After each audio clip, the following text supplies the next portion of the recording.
தென்கட்சி சுவாமிநாதன் அவர் வெற்றி பின்னாலெல்லாம் ஓடாத, அமைதியாயிரு, நிறைவாயிருன்னு பேசி உட்காந்துட்டாரு. அடுத்து சுகி சிவம் சார் வந்து வெற்றி பேரு வெற்றி நிச்சயம்னு பேசிட்டு போயிட்டாரு. டவுட் ஒருத்தன் எழுந்திரிச்சு கேட்டான். 2 பேருக்கும் 600 ரூபா கொடுத்துட்டு வந்து பேச்சை கேட்டிருக்கேன்.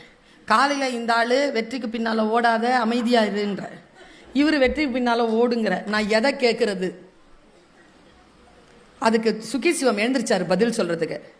அவரை உட்கார வச்சுட்டு தென்கட்சி சாமிநாதன் சொன்ன பதில சொல்றேன். வாழ்க்கையில் வெற்றியடைய வேண்டும் என்றால் சுகி சிவத்தை பின்பற்றுங்கள், மகிழ்ச்சியாக இருக்க வேண்டும் என்றால் என்னை பின்பற்றுங்கள். அவர் இறக்கிறதுக்கு முன்னால சேலம் ஜங்ஷன்ல சந்திக்கிறேன் அந்த பெரியவரை. அவர் உட்கார்ந்துருந்தார். ஐயா வணக்கம், என பருவி நல்லா இருக்கிறேன் உட்காரு அப்படின்னு. என்ன ஒரு சைக்காலஜி பசங்க எல்லாருமே என்னுடைய புத்தியை நோண்டி என்னை பற்றி ஒரு கேஸ் ஸ்டடி எழுதியிருக்காங்கம்மா, இப்போதான் ரிசல்ட் வந்துச்சு, பார்க்குறியான்னு கேட்டார்.